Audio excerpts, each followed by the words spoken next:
제가 많은 목회자분들과 좀 만나서 교제를 합니다. 네, 한 번은 어떤 목회자분이 참 목회가 힘들다고 하면서 이런 이야기를 하세요. 두 아들이 있는데 항상 교회보다 자기들이 소홀함을 당하고 또 교회를 섬기느라 자기들을 돌보지 않았다고 서운하게 생겨서 여전히 부모님을 원망하는 자녀들 때문에 너무 힘들다라는 이야기를 들었을 때 참 많은 생각이 들었어요. 저도 목사의 한 사람으로 내 가족을 목사하다 그런 생각도 하게 됐고, 또 주님께 헌신하려고 하다가 가족들에게까지도 이런 오해를 받으면 얼마나 마음이 아플까 그런 생각을 했습니다.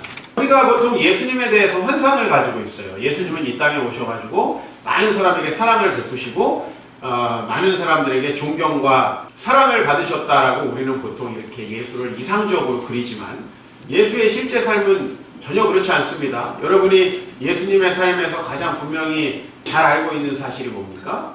예수님이 죽으셨다는 사실이고, 그것도 많은 사람들에게 무고하게 십자가에 못 박혀 죽었다는 사실입니다. 예수님이 사랑을 받고 많은 사람에게 환영을 받았는데 십자가에 죽었다? 이건 도대체 앞뒤가 안 맞는 말이죠. 예수님은 어떤 분이셨는가? 이 세상에서 미움을 받는 분이셨습니다. 예수님이 이 세상에서 미움을 받을 때 제자들에게 이렇게 말씀하셨어요. 세상이 너희를 미워하는 게 아니라 날 미워하는 거다. 만약에 너희가 나를 전한다면 세상이 너희를 미워하게 될 텐데 그건 너를 미워하는 게 아니라 날 미워하는 것이다. 그러면 세상 사람들이 왜 날 미워하는가?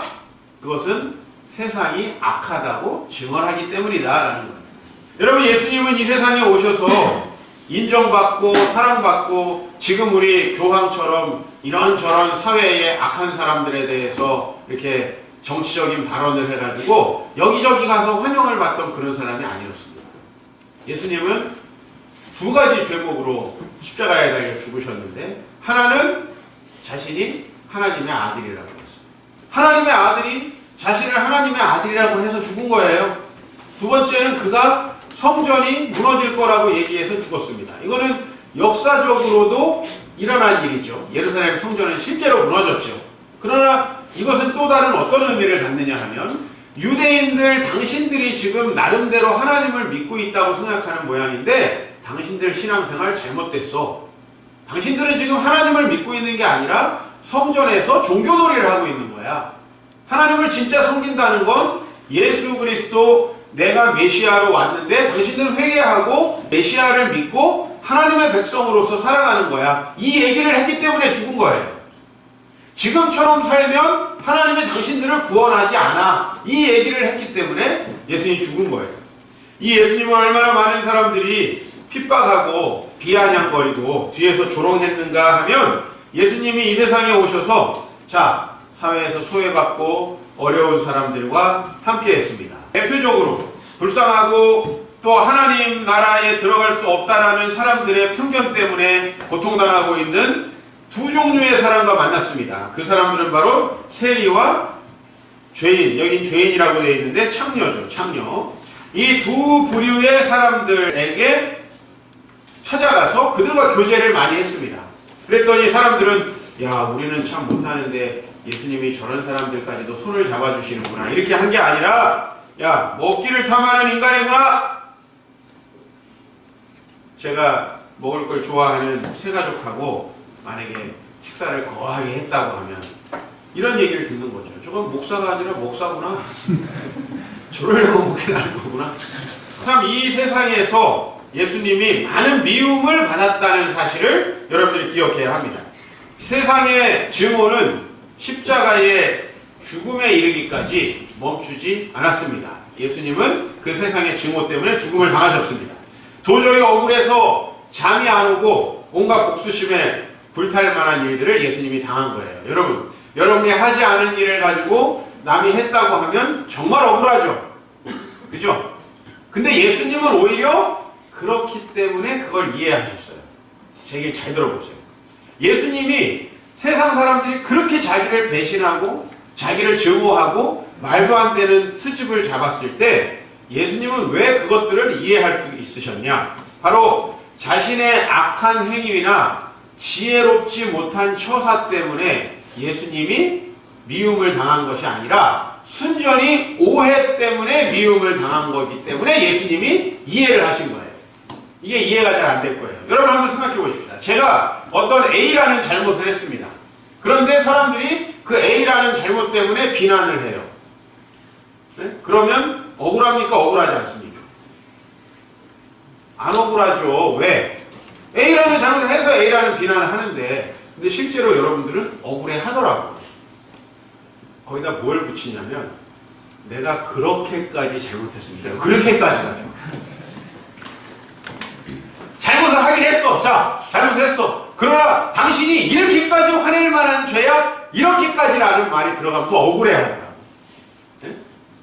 많은 남편들이 여자한테 욕을 먹고 와가지고 저한테 얘기를 해요. 목사님, 제가 잘못한 건 사실입니다. 근데 제가 이 정도로 무시당할 정도로 제가 잘못을 했습니까? 이렇게 얘기해요. 아니, 잘못을 한 놈도 와가지고 억울하다고 한다니까, 나한테. 자, 근데 여기 잘 들어. 내가 A라는 잘못을 안 했어요. 근데 사람들이 나를 욕해요. 억울합니까? 억울하지 않습니까? 억울하죠. 자, 그러나 이걸 한번 뒤집어 봅시다. 어떤 게 더 바람직한 겁니까? 자, 제가 간음을 했다라는 이제 비난을 받습니다. 근데 안 억울해. 왜? 했으니까. 이게 그리스도인이에요? 안 했는데 했다라는 오해를 받는 게 더 명예롭고 좋은 것이죠? 잘 생각해 보세요. 예수님이 죽을 죄를 졌다라고 고소를 당했는데 예수님이 정말 죽을 죄를 진 분이라면 억울하지 않고 참 좋겠습니까? 그렇지 않다는 거예요. 예수님은 세상이 자기를 오해하고 세상이 자기를 증오하기 때문에 죽음을 당했으니까 그 죽음을 당당히 받아들이신 거예요. 만약에 예수님이 세상의 죄인들과 같이 자기 죄 때문에 죽어야 된다면 분명히 도망가고 탈출하고 별짓을 다 했을 거예요. 그러나 예수님은 그렇지 않았던 거예요. 예수님은 이 미움이 끝나지 않을 거라는 사실도 알았어요. 왜? 예수님이 두 가지 죄목을 받았다고 그랬죠. 하나는 스스로를 하나님의 아들이라고 얘기했고 두 번째는 성전이 무너질 거라고 당신들의 신앙은 잘못됐다라고 얘기했다고 그랬어요. 그렇다면 예수님이 이 얘기를 한 것에 대해서 미움을 받지 않으려면 방법은 하나밖에 없어요. 세상 모든 사람들이 어떻게 돼야 돼요? 예수님을 믿어야 됩니다. 맞죠? 그래야 예수님에게 오해가 없어요. 근데 가능한가요? 그런 일이 가능한가요? 그렇지 않죠. 그러므로 예수님은 사람들이 나를 미워하는 것 당연하고 그리고 사람들이 나를 미워하는 것이 끝나지 않을 거라는 사실도 당연하다. 그 사실을 예수님이 인정한 거예요. 그리고 우리에게 뭐라고 그러시느냐 하면 너희도 미움을 받을 것이다 얘기해요. 예수님 뭐라고 그러셨느냐? 세상이 너희를 미워하면 천벌이 내릴 것이다. 예수님이 이렇게 해줘야지 기독교가 믿을 만한 되잖아요. 그죠? 누가 너를 억울하게 모함해? 그 집이 풍비박산 날 것이다. 아니 성경이 이렇게 나오면 얼마나 믿을만해요. 할렐루야. 얼마나 믿을만해요. 여러분 믿고 있는 게 그거면서 왜 아멘 안 합니까? 그건 사실은 너희를 미워한 게 아니라 날 미워한 거야. 나는 한 절 더 볼까요? 너희가 세상에 속하였다면 세상이 자기의 것을 사랑하겠지만 왜? 여기서 세상이라는 것은 이 세상의 흐름, 이 세상에 살아가는 방식이에요. 그 세상의 거대한 흐름과 방식에 우리가 속해 있으면 당연히 우리는 그들과 트러블이 없겠죠. 그 사람들이 얘기하고 주장하는 대로 우리가 그것이 옳다라고 얘기한다면 만약에 우리가 로마 시대에 살았다면 로마 사람들 당신들 이렇게 종교를 핍박하고 많은 나라를 침략해가지고 물자를 뺏어다가 당신들이 귀족짓 하는 거 아주 옳아요. 얘기를 하면은 로마 사람들이 미워하지 않겠죠? 근데 성경에 보면은 많은 귀부인들 또 돈을 가진 사람들이 예수님을 만나면 회개하고 그걸 내어놓지 정당화시켜주지 않아요. 사치스러움을 정당화시켜주지 않아요. 성경이. 그러니까 당연히 싫은 거죠. 그래서 오늘 여기 뭐라고 하냐면 너희는 세상에 속한 자가 아니요 내가 세상에서 너희를 택하였기 때문에 세상이 너희를 미워하게 될 것이다 라고 얘기해요. 만약에 오늘 예수님이 오셨다면 환영받을 것 같습니까? 저는 카톨릭이라는 신앙을 다 부정하는 사람은 아닙니다. 그러나 오늘날 교황처럼 예수님이 오면 환영받을 것 같습니까? 내가 예수님이 오셔가지고 내가 하나님의 아들이다. 너희는 나를 믿어야 구원을 받는다. 그러면 환영을 받겠습니까? 천만의 말씀이죠. 마피아 같은 범죄 집단은 소탕되어야 합니다. 그러면 환영받겠죠. 그죠? 저도 이 세상을 살면서 환영받을 때가 있더라고요. 목사로서. 언제냐면 내가 소외된 이웃들, 어려운 이웃들 돕는다고 하면 거기에는 환영을 해주더라고요. 그러나 내가 복음을 전한다? 이런 일로다가 세상 사람들에게 환영을 받는 적은 없어요. 우리가 그리스도인으로 이 세상을 살아가게 될 때 우리가 미움을 받게 되는 것은 바로 하나님이 우리를 택하셨고 그래서 우리는 이 세상의 주장에 동조할 수 없기 때문이고 오히려 이 세상 사람들의 죄에 대해서 비록 우리도 일정 부분 그런 죄에 물들어 있는 것이 사실이지만 그것은 잘못되었다라고 적어도 우리는 이야기할 수밖에 없기 때문에 우리에게 있어서 이 미움은 필연적인 거예요. 여러분, 우리 그리스도인들이 이 세상을 정죄함으로 우리는 비난받을 수밖에 없어요. 또 우리는 예수만이 구원자라고 얘기했을 때 비난받을 수밖에 없습니다. 여러분이 또 세상과 다른 삶의 방식으로 살아가면 대번에 여러분의 가족들부터 여러분들을 이해하지 못할 수도 있습니다. 왜 그런 식으로 살아? 왜 너는 그런 식으로 나를 돌보지 않고 다른 사람들을 더 이렇게 돌보면서 살아? 아마 여러분의 자식도 제가 서두에 얘기했지만 여러분을 이해하지 못할 수도 있습니다. 성경은 뭐라고 얘기하냐면 너희가 너희 자녀들만 사랑하면 세리보다 나은 게 무엇이냐?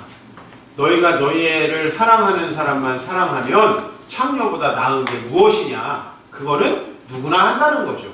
그러나 우리는 그런 세상의 흐름에 거슬러서 살기 때문에 이 세상에서 미움을 받을 수밖에 없어요. 그러므로 미움을 받는 것은 우리의 숙명입니다.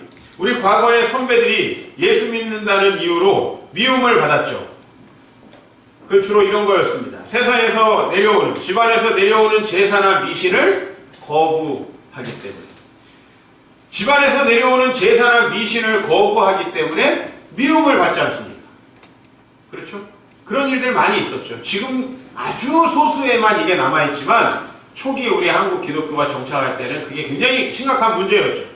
때로는 학교나 직장에서 여러분들이 주일 프로젝트에 참여하지 않는다고 미움을 사게 되었을 것입니다. 때로는 가족들과 자신보다는 교회의 사역과 구제를 위해서 시간과 물질을 사용한다고 미움을 받았을지 모릅니다. 최근에도 상황은 나아지지 않았어요. 여러분 어디 가서 예수를 믿는다는 걸 자연스럽게 자신있게 이야기할 수 있습니까? 여러분이 예수를 믿는다고 하면 편협한 종교를 가지고 있는 것으로 역임을 받을 수 있습니다. 또 광신적인 종교인으로 자신들만 옳다고 주장하는 사람들 중에 하나의 무리로. 그러므로 우리가 이 시대에 우리 자신을 그리스도인으로 드러낸다면 우리는 교양인의 수준에서 한 단계 밑으로 내려오게. 이 사람 교양인인 줄 알았더니 아니구만. 자기만 옳다고 주장하는 사람이구만. 최근 많은 이단 단체들로부터 교회나 언론이 고소당하고 미움을 받고 있습니다. 홍길동의 상황이 전혀 변하지 않았어요. 이단을 이단이라 할 수 없는 이런 상황에 처해 있어요. 다 이번 주에 일어났던 일들이죠. 신천지 단체가 이번 주에 대대적인 집회를 했습니다. 아주 많은 일들을 겪고 있습니다. 이건 아주 빙산의 일각이지만 그리고 요즘에 가장 뜨거운 이슈는 뭡니까? 역시 LGBT 문제죠. 7년 전에 오바마가 취임식을 할 때 이렇게 얘기를 했습니다. 모든 미국인들, 여기에는 원래 아메리칸도 들어가지만 히스패닉, 아시아 다 마찬가지. 그 다음에 여기에는 인종도 마찬가지예요. 그래서 블랙, 옐로우, 화이트 다 마찬가지. 그리고 거기다가 또 하나 집어넣죠. 성적으로 스트레이트냐 게이냐 상관없이 모두가 존중받는 사회를 만들겠다라고 얘기했습니다. 이걸 뒤집어 보면 뭐냐면 우리가 LGBT 문제, 레즈비언, 게이, 트랜스젠더, 바이섹슈얼 문제를 죄라고 지적하는 순간에 어떤 사람이 돼요? 흑백 차별을 하는 사람과 똑같은 사람이에요. 아니 우리가 정말 LGBT 문제에 대해서 죄라고 지적한다고 해서 우리가 흑백 차별을 하는 사람입니까? 천만의 말씀이죠. 우리가 남녀 차별을 하는 사람입니까? 천만의 말씀이죠. 갈라디아서는 이미 2000년 전에 말하고 있어요. 그리스도 안에서 로마의 귀족이나 종이나 남자나 여자나 유대인이나 헬라인이 다 하나다. 이미 2000년 전에 이야기를 한 게 기독교 신앙입니다. 우리가 이런 것들을 차별한다고요. 그러나 여러분이 동성애가 정상적인 성적인 행위가 아니다. 동성애는 우리가 인정할 수 없는 성의 기호다라고 얘기하는 순간에 여러분은 그런 사람이 될 수밖에 없죠. 지금 미국과 유럽에서 동성애 관련해서 많은 일들이 일어나고 있습니다. 미국의 한 제과점은 동성 결혼을 하는 커플의 웨딩 케이크를 맞춰주지 않았다는 이유로 1,300만 불의 위자료 손해배상 소송을 받았습니다. 정신적인 무슨 이런 것들을 수백 가지를 거기다가 나열해가지고 고소를 했대요. 내가 케이크를 저 사람이 만들어주지 않은 거. 야, 재수 없으니까 꺼져. 이렇게 한 것도 아니에요. 우리는 종교적인 신념 때문에 동성애자들의 웨딩 케이크를 만들어줄 수가 없습니다. 그러니까 다른 곳에서 좀 구입을 하셨으면 좋겠습니다.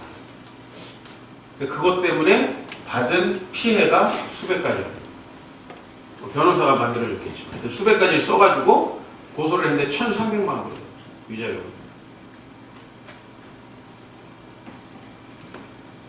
목사님들도 많은 고통을 당하고 있는데 동성애자들, 동성 커플을 주례하지 않는 대가로 또 수당하는 경우도 미국에서 있습니다.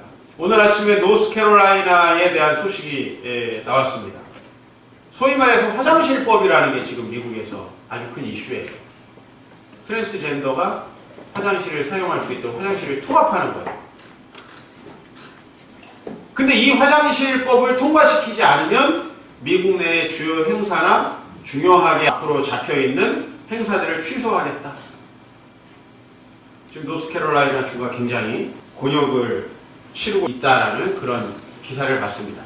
물론 세상의 미움이 우리의 잘못으로 비롯된 경우도 많아요. 우리 그리스도인들이 비윤리적인 행태나 또 그 다음에 많은 이단적인 광신적인 행태, 그죠?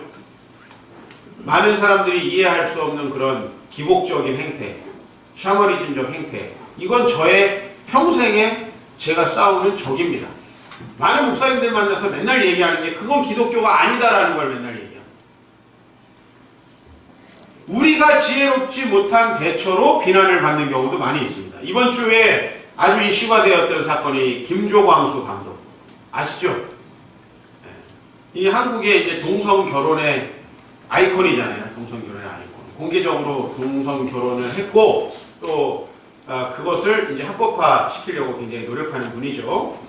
근데 이 사람이 NCCK라고 한 기독교 단체에 가가지고 자신의 입장을 밝히는 강연을 하는 자리에 기독교인들이 난입해서 큰 방언으로 대적 기도를 했어요.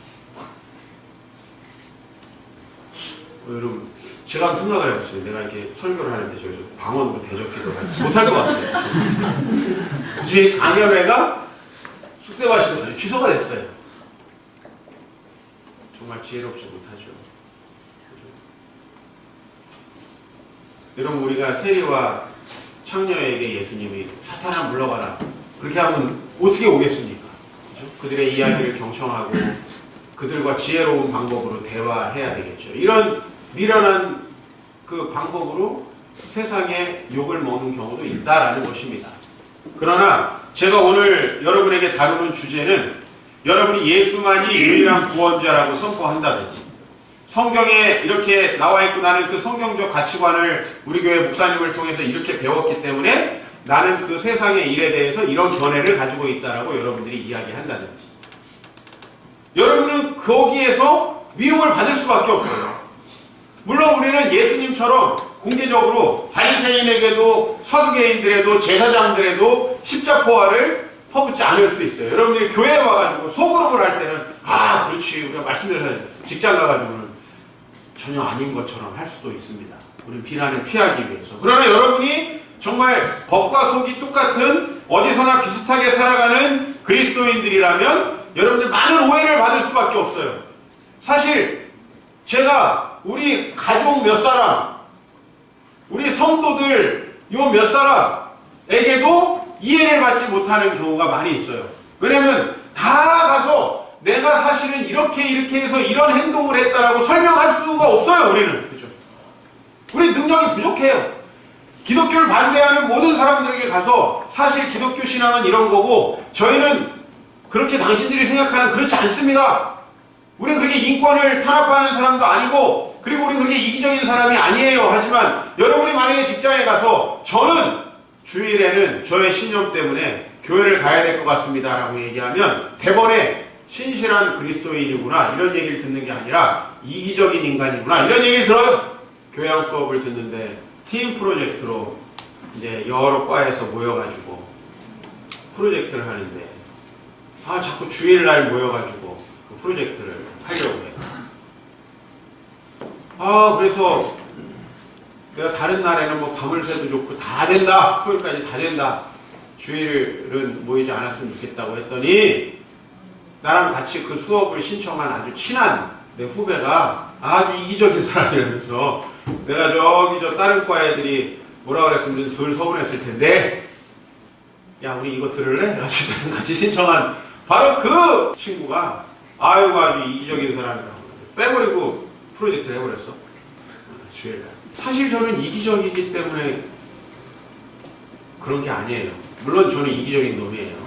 전반적으로 굉장히 이기적이지만 그 사안에 있어서 제 신앙적 신념 때문이었지 이기적인 건 아니었어요. 그러나 이걸 어떻게 설명해요?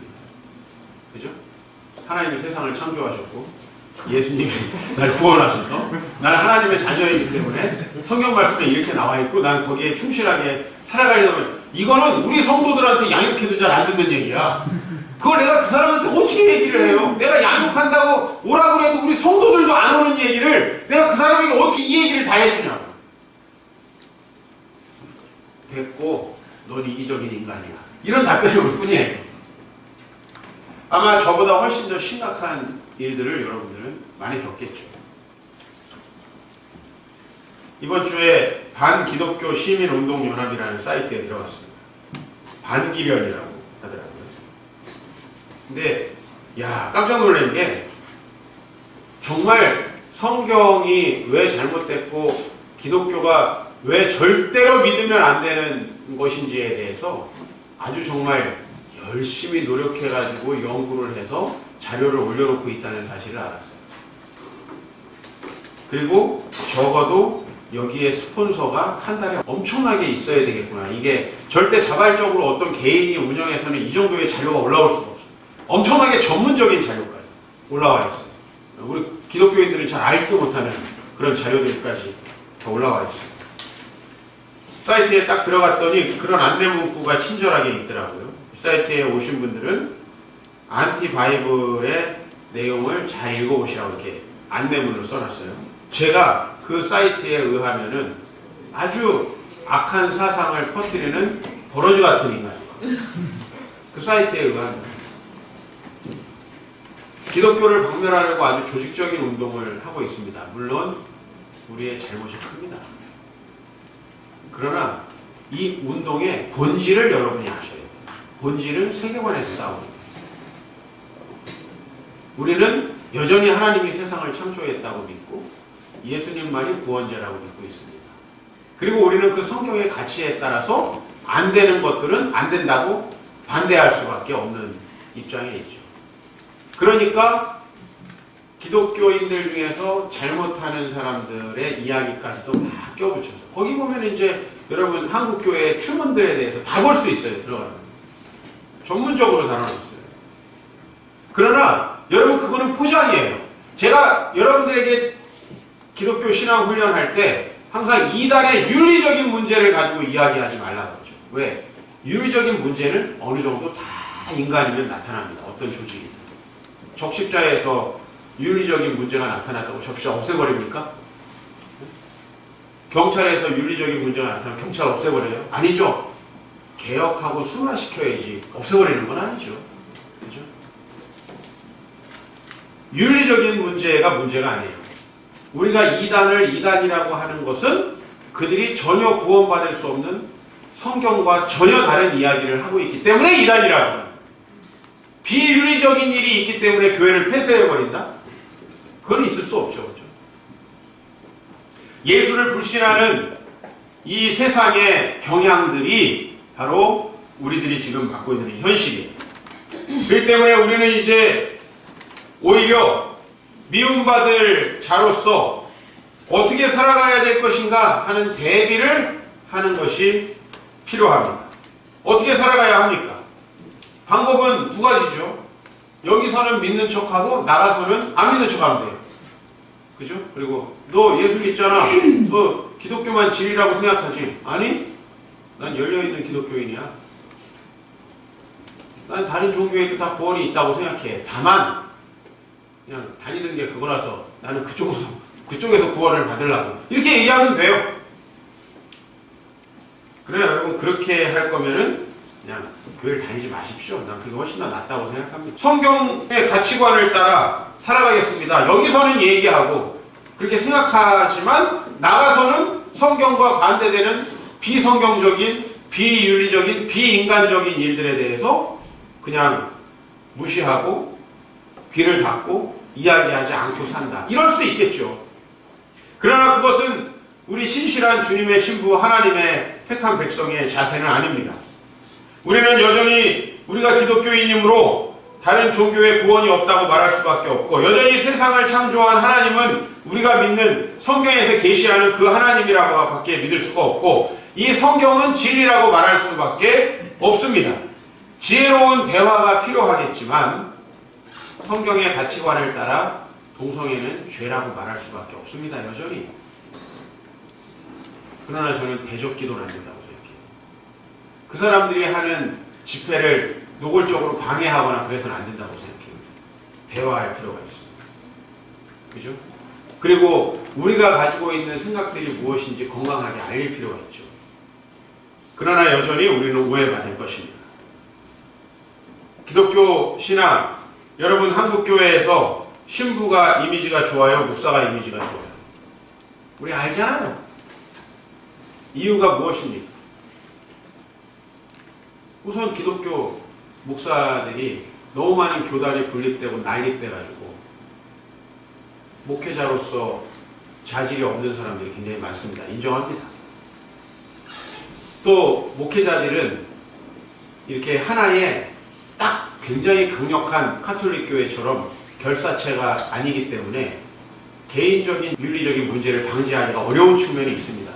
우리 개신교단 특성 자체가 왜? 개인의 신앙의 자유를 인정하는 것이 우리 개신교 신앙이거든요. 왜? 이 개신교 신앙이 카톨릭 교회에서 나와서 만들어진 거잖아요. 왜? 카톨릭 교회에서 가르치는 것들이 성경과 신앙의 양심에 맞지 않기 때문에.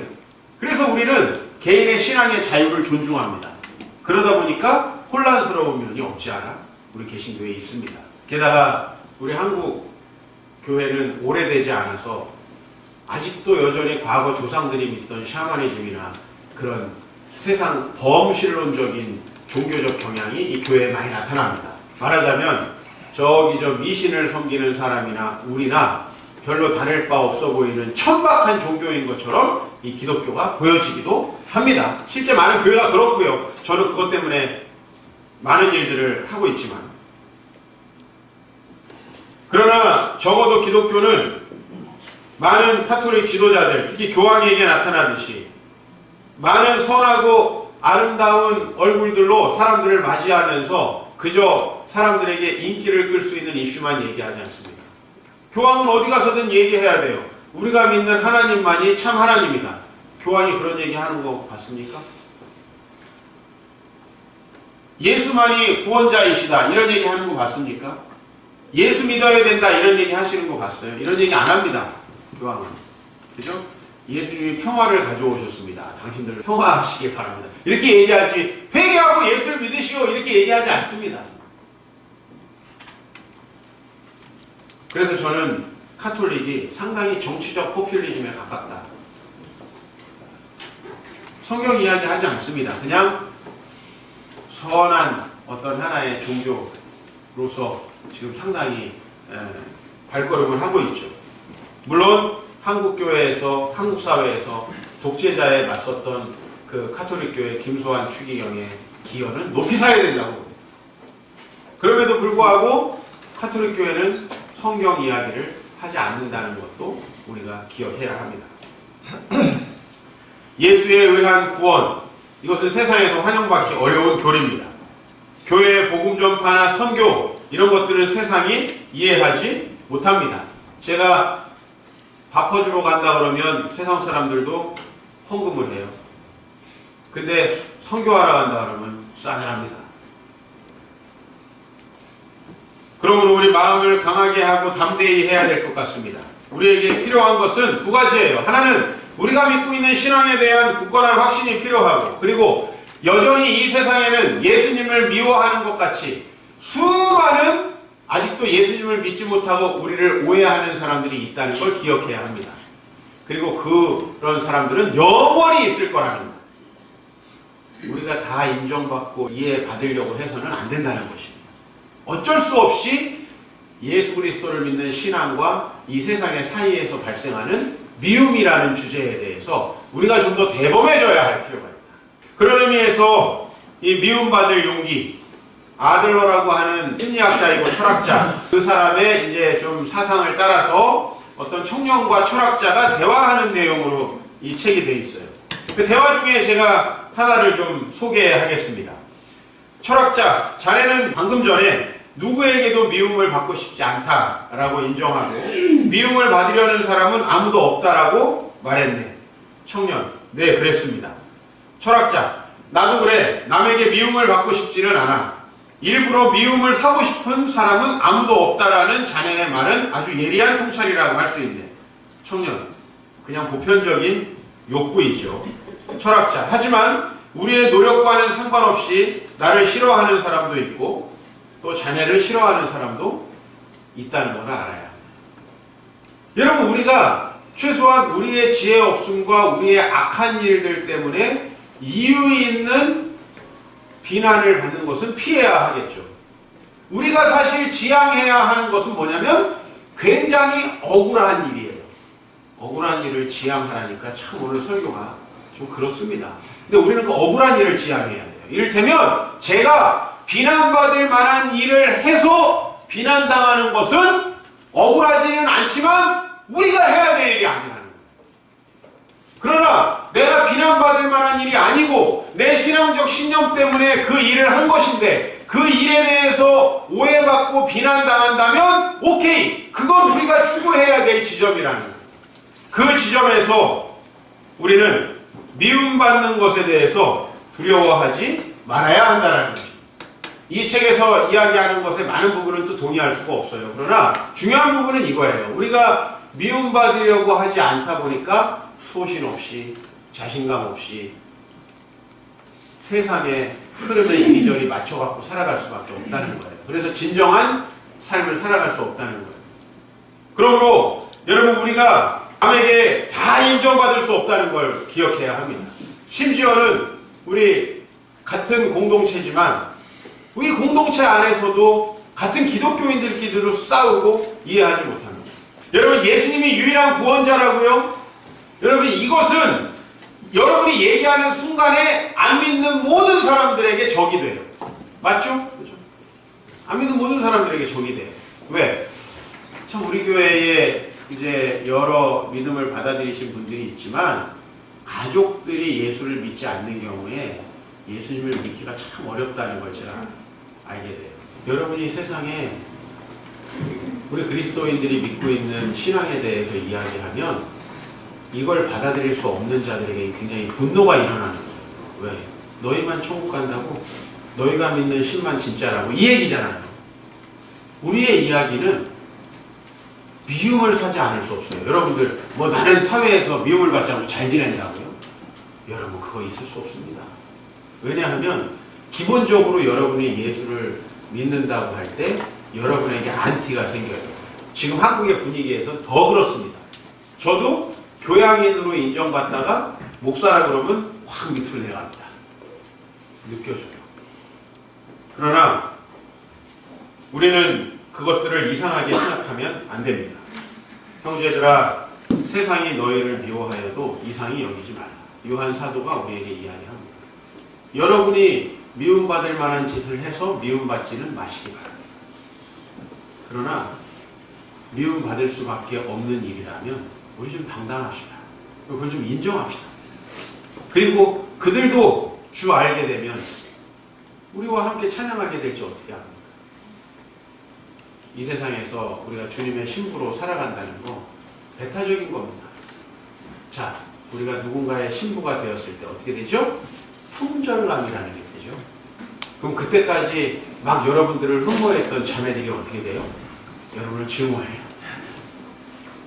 좀 이상한 비유지만 우리가 주님의 신부가 되는 순간에 이 세상에서 나를 교제하려고 했던 많은 세상의 흐름들이 저 사람은 신부가 돼버렸어. 바람필 가능성도 없네. 내가 좀 건드려 봤는데 흔들어도 받을 수밖에 없어요. 때로는 여러분의 그 신념을 이야기할 때 어려울지도 몰라요. 우리는 세상은 오해를 받을 수밖에 없습니다. 여러분 이기적이어서 아니죠? 이기적이어서 일하고 싶지 않아서 나는 그 시간에 편안하게 가족들하고 쉬고 싶어서 우리는 그래서 세상 사람들에게 미움받고 있는 거 아니죠?